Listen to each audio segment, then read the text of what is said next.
Alright, how's it going? So, Beterbiev, Bivol.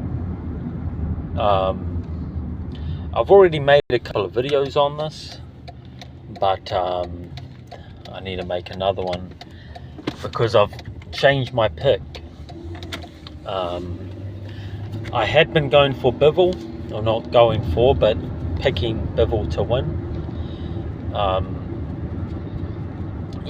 The way I saw it was his boxing skills, his in and out movement, his speed would be enough to get him over the line. But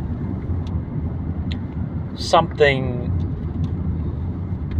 really came up when examining his career, right, his fights. And that's the same thing I've been talking about with Anthony Joshua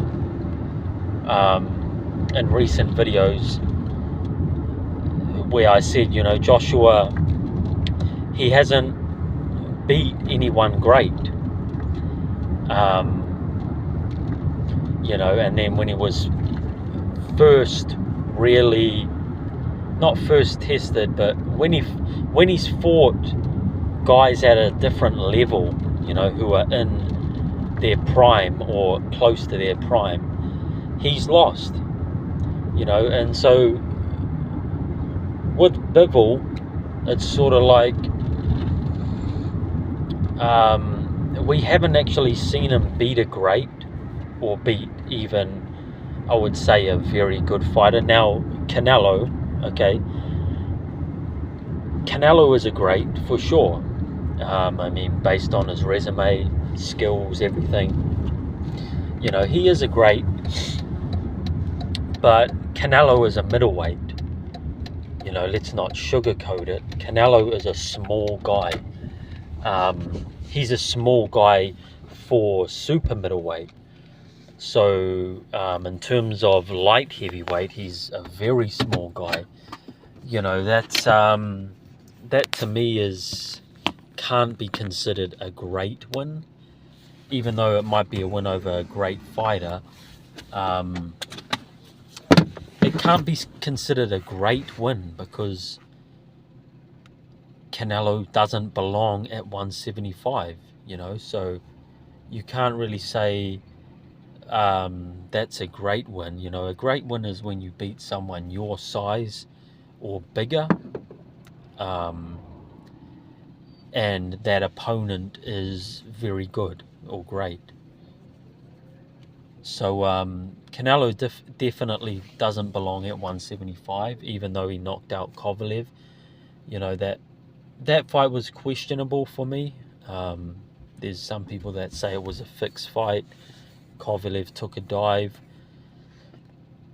I'm not sure about that fight, but what I will say, if you watch the tape, Kovalev, normally a big puncher, he was outboxing Canelo in that fight, and he never really stepped on the gas at all. It was like, he was just content with boxing in that fight with Canelo. Whereas if he would have stepped forward and actually used his power, maybe he would have beat Canelo.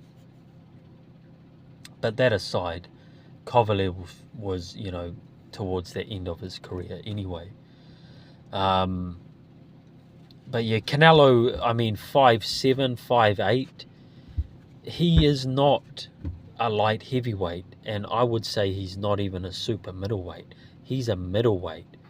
Berlanga was way bigger than him. John Ryder, way bigger. And John Ryder's not a big super middleweight either. Charlo, bigger than him, even though that Charlo came up from 154. Caleb Plant, a lot bigger than him.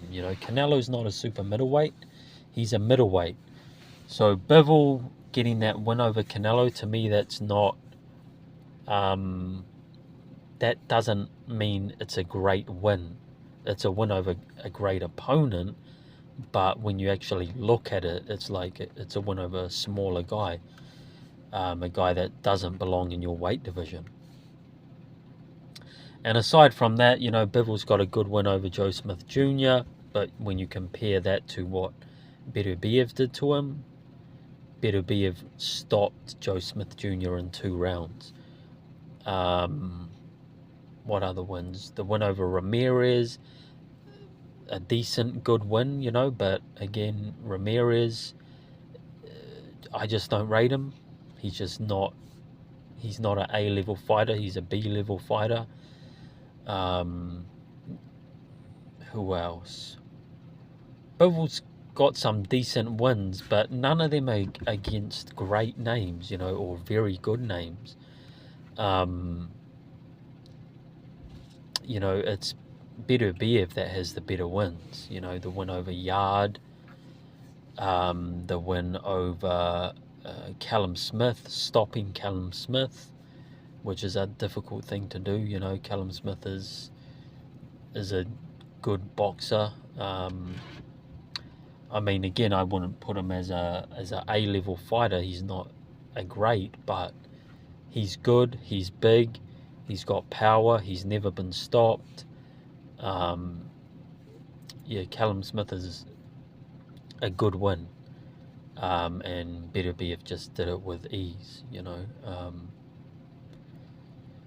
I mean, put it this way, would Bivol stop Callum Smith? I highly doubt that.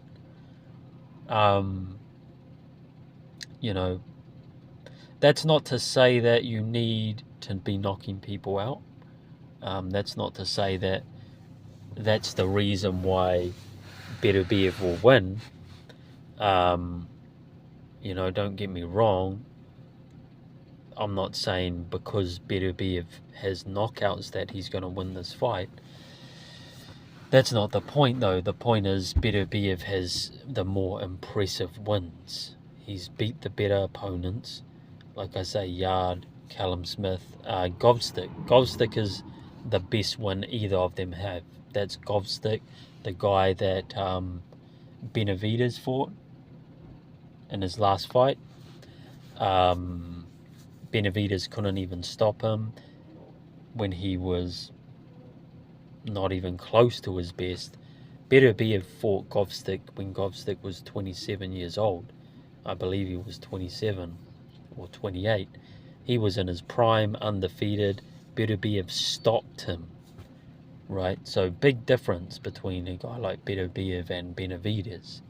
Benavidez couldn't stop a washed version of Govstick, whereas Beterbiev stopped the best version of Govstick. So Beterbiev has a lot more impressive wins than Bivol, and Bivol is just, he's looked pretty average in some of his performances against, B-level guys. He's not looked that impressive. I do, however, expect Bivol to really step it up in this fight. I think he'll be at his best. I think both guys will be training that little bit extra hard for this fight. And Bivol, he's got no quit in him. One thing you can say about Bivol is that whenever he's backed up, whenever he gets hit with a shot, he's trying to return fire straight away. He's that type of guy. He doesn't want his opponent to get anything over him. If he gets hit, he'll come back and fire back. So for that reason, I think there's going to be some good exchanges in this fight. I think both of these guys are going to be going at it, all in. I think it's actually going to be an action-packed fight, which you can't really say for Bivol fights. It's very, very seldom does anybody rewatch a Bivol fight. But I think Beterbiev will bring out a different side of Bivol, make him fight a lot more. I'm going to say Bivol survives. I'm going to say Bivol does survive the fight. I think he's good enough to be the first guy to take Beterbiev to a decision. But I think Beterbiev is going to land the more telling shots and probably hurt Bivol and and win the fight overall. That's the way I see it. I'm changing my pick. I'm moving from Bivol to Beterbiev. Yeah, so let me know what you think.